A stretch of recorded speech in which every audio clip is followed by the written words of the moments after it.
Hello and welcome to SewMoreForU. I'd like to browse you through my ebook and let you see what's in it and whether it'll be suitable for you or not. It's not a how to sew book, it's a guide on how to do various things in your sewing. It's not a learn to sew. In SewMoreForU we have lots and lots of tips and techniques. We have all your basics.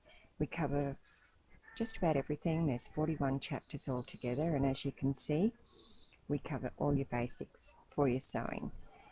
We also have extra things that I'll take you through now, things that you don't find in a normal sewing book. So our first chapter is on equipment and tools for your sewing. These are things that you need to help you with your sewing, tape measures, pins, rules, tailor's chalk, unpickers, all those sort of things. We go through everything that you need, and I'd suggest that you buy as good a quality as you possibly can, because they will last you a long time and you do use them a lot. Most of these things you use every time you sew somewhere or other. We cover your sewing machine.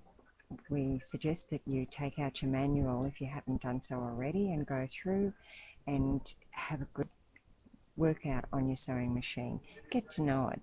It'll become your best friend.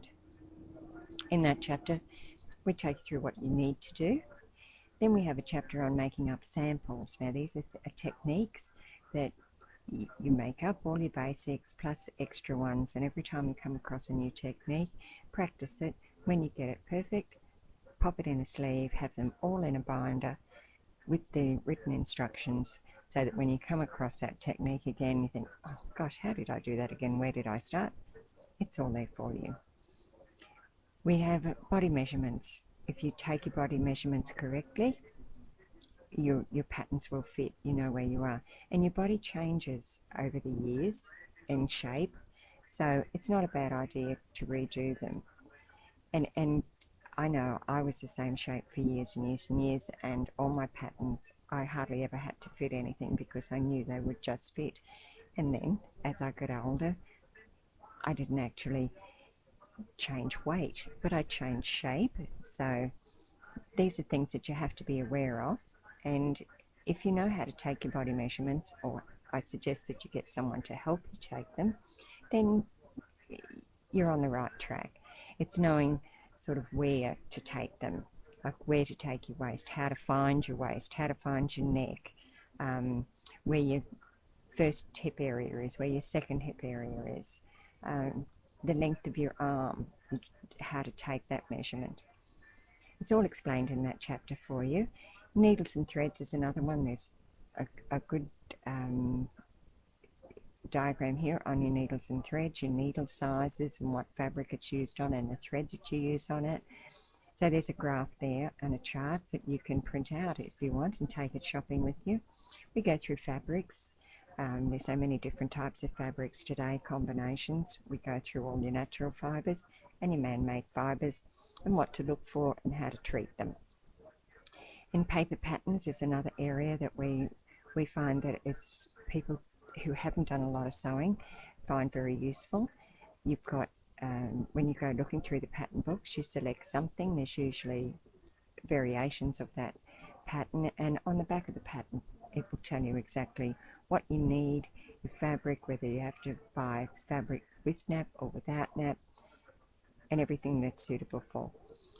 We also have sketches all the way through the book for you. There's sketches on bias binding and how to measure, cut and sew and join them up. Then we have sketches on basting and tacking and pleating, and then seams. These are just some of the sketches that we have that I pulled out to show you, but they're all your different type seams, your French, your flat felled, your Hong Kong seams, and how to overcast your seam edges with overcast stitches, zigzag, or a stitch and turns. Your sewing definitions is another area. If you don't sew a lot, then this will be a very handy chart to keep by you. It's all in alphabetical order, and if you come across a term, then you just look it up in the alphabetical order and it will have what that term means. There's your body shapes again. learning how to camouflage your body shapes. By wearing the right style, you can look pounds lighter. You look like you've maybe gone on a diet and lost weight when you haven't. You've enjoyed all your yummy foods, but you still look good. And there's lots of things that we do need to, or we would want to camouflage. And that chapter will show you how to do that. We also have a chapter on buying a sewing machine and what to look for, what to ask for. And I suggest if you do have a local supplier, then that's the one to go to. But with the internet, you can always look up everything on the internet first and check it out, and then you go armed with knowledge. Because sometimes salespeople aren't as knowledgeable as we would like them to be. But if you've got the knowledge, then you at least know what you're talking about when you go. And the other thing, I'd leave your husband, spouse, or male partner at home, because that word machine just gets men going, and what you're looking for in a sewing machine and what he's going to look for in a sewing machine is totally different. You look at the first part, which is sewing, and he looks at the last, which is machine. And men and machines, well, they say they go together, but yeah, I'd leave them at home. The same when you're looking for a serger or an embroidery machine. We have chapters on both of those for you. I'd leave them at home then too. This chapter on sewing ups and downs, this is a little bit different. This one is not your highs and lows of sewing. This is where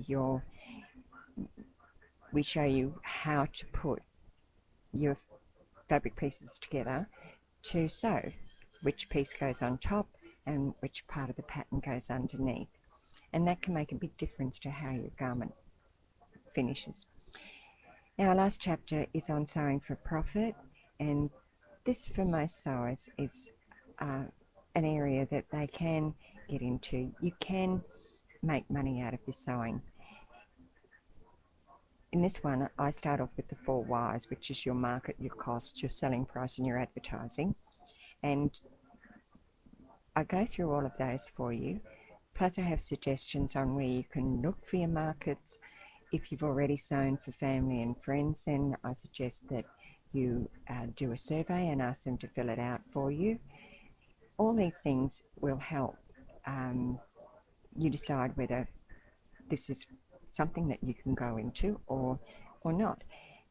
Because sewing being what it is, you can go into so many different areas of sewing. You can do sewing for craft, you can do sewing for children, you can do sewing for the home. You know, there's some beautiful, beautiful things that you can make for homes today that you can sell, or you can put on consignment into the home decor shops. The children's wear, you can consignment into children's boutiques, and that's a good way to start off. Your craft, you can sell at craft markets, but I go through all of that for you, and then you can get an idea, because sewing is such a wonderful pastime and it is most enjoyable. And for those of us who love it, you can just, it's nothing better than getting up in the morning and saying, I'm going to work today and I'm going to do something I really love. I'm going to enjoy my work. Well, I hope you've enjoyed your browse.